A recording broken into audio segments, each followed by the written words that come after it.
ہمیں مثال ملتی ہے علامہ اقبال کی والدہ کے بارے میں. ہم جب کتابیں پڑھتے علامہ اقبال کی زندگی کے بارے میں تو پتہ چلتا ہے کہ علامہ اقبال کے والد ایک ایسا پیشہ کرتے تھے جو ربا سے جڑا تھا، جو سود سے جڑا تھا، اور علامہ اقبال کی والدہ اسے بالکل پسند نہیں کرتی تھی. تو جب علامہ اقبال پیدا ہوئے، علامہ اقبال کی والدہ نے اپنے چھاتی کا دودھ، اپنا دودھ اپنے بیٹے کو نہیں پلایا. وہ چاہتی تھی کہ میرے بیٹے کے جسم میں ایک بوند بھی حرام کمائی نہیں جائے. تو علامہ اقبال کی والدہ نے کیا کیا؟ اپنے زیورات بیچے جو خود کے تھے، الحمدللہ حلال کمائی کے تھے. زیورات کو بیچ کے ایک بکری خریدی اور اس بکری کے دودھ سے پرورش کی علامہ اقبال کی. اور اللہ نے پھر ان کے شوہر کو ہدایت دی اور وہ بھی سیدھے راستے پہ آ گئے. اور پھر اللہ نے ایسا شخص، علامہ اقبال جیسا شخص بنایا. ایسی کئی مثال ہے. اور ایک مثال ہے والدہ کی، شیخ عبد القادر جیلانی کی رحمۃ اللہ علیہ. شیخ عبد القادر جیلانی رحمۃ اللہ علیہ الحمدللہ توحید پہ تھے، اور انہوں نے اس شہر ہندوستان میں اسلام کا دین پھیلایا. ان کا بڑا ہاتھ ہے اور وہ توحید پہ تھے. اسلام کا صحیح پیغام گھروں تک پہنچایا. اور ان کی والدہ نے شیخ عبد القادر جیلانی رحمۃ اللہ علیہ کو سکھایا تھا کہ بیٹا تو ہمیشہ سچ بولنا، کبھی جھوٹ مت بولنا، چاہے تیرا نقصان ہو چاہے تیری جان جائے. ایک وقت جب شیخ عبد القادر جیلانی رحمۃ اللہ علیہ جب ایک سفر کر رہے تھے تو ان کی والدہ نے کچھ اشرفیاں ان کے کپڑے میں سی دی تاکہ وہ گم نہ جائے، تاکہ کوئی انہیں چوری نہ کرے. جب وہ سفر پہ نکلتے ہیں تو ایک ڈاکوؤں کا گروہ انہیں پکڑ لیتا ہے، اور جب جانچ پڑتال کرنے کے بعد کچھ پیسہ نہیں ملتا ہے تو وہ ڈاکو کہتے ہیں شیخ عبد القادر جیلانی رحمۃ اللہ علیہ سے کہ تیرے پاس کچھ پیسے نہیں؟ انہوں نے کہا ہاں ہے، میری ماں نے میرے کپڑوں میں سی لی ہے. اور وہ جگہ دکھاتے ہیں. وہ ڈاکوؤں نے کہا کہ اگر یہ بچہ ہمیں نہیں بتاتا تو ہمیں کبھی یہ اشرفیاں نہیں ملتی ہے. وہ اتنے خوش ہوئے اس بچے کے ایمانداری سے اور پوچھا کہ تم نے ہمیں سچ کیوں کہا؟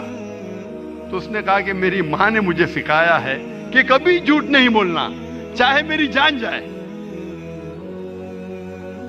وہ ڈاکو اتنے خوش ہوئے کہ انہوں نے ڈاکہ ڈالنا چھوڑ دیا.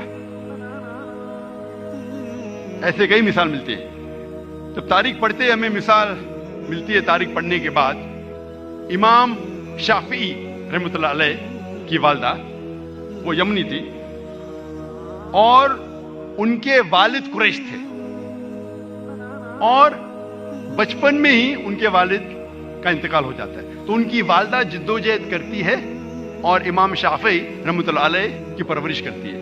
اور ان کی خواہش تھی کہ میرا بیٹا علماء کے درمیان اپنا بچپن گزارے، اسی لیے سارا انتظام کرتی ہے اور امام شافعی رحمۃ اللہ علیہ کو مکہ بھیجتی ہے علماء کے درمیان جینے کے لیے. تو بچپن سے امام شافعی رحمۃ اللہ علیہ علماء کے درمیان ان کی پرورش ہوتی ہے. اور اللہ سبحانہ و تعالی ایسے ایک امام کو کھڑا کرتے ہیں، امام شافعی رحمۃ اللہ علیہ. قربانی تھی، پلاننگ تھی ان کی والدہ کی، مستقبل سوچا ان کے والدہ نے. میں اور ایک مثال دوں گا امام بخاری کی رحمۃ اللہ علیہ. امام بخاری کی والدہ کا بڑا ہاتھ ہے امام بخاری کی پرورش کرنے کے لیے رحمۃ اللہ علیہ. امام بخاری رحمۃ اللہ علیہ کی یادداشت بہت بہترین تھی، بہت پختہ تھی، لیکن افسوس کی بات ہے کہ بچپن میں ہی وہ اپنی آنکھ کی روشنی کھو دیتے ہیں۔ آنکھ کی روشنی کھونے کے بعد اس وقت کے سب سے بہترین ڈاکٹر کو دکھانے کے باوجود ان کی آنکھ کی روشنی نہیں آتی۔ اس کے بعد امام بخاری رحمۃ اللہ علیہ کی والدہ روز لگاتار اپنے رب، اپنے خالق اللہ سبحانہ و تعالی سے دعا کرتی ہے کہ میری بیٹی کی روشنی لوٹا دے۔ اس کے بعد کئی عرصوں بعد اللہ سبحانہ و تعالی ان کی والدہ کی دعا سنتے اور ان کی والدہ کے خواب میں آتے ہیں حضرت ابراہیم علیہ السلام، اور حضرت ابراہیم علیہ السلام فرماتے کہ تیرے بیٹے کی روشنی لوٹا دی گئی، اور صبح کو امام بخاری رحمۃ اللہ علیہ وہ پھر سے دیکھ سکتے ہیں۔ تو یہ مثال ہے والدہ کی، کس طریقے سے انہوں نے اپنے بچوں کی پرورش کی۔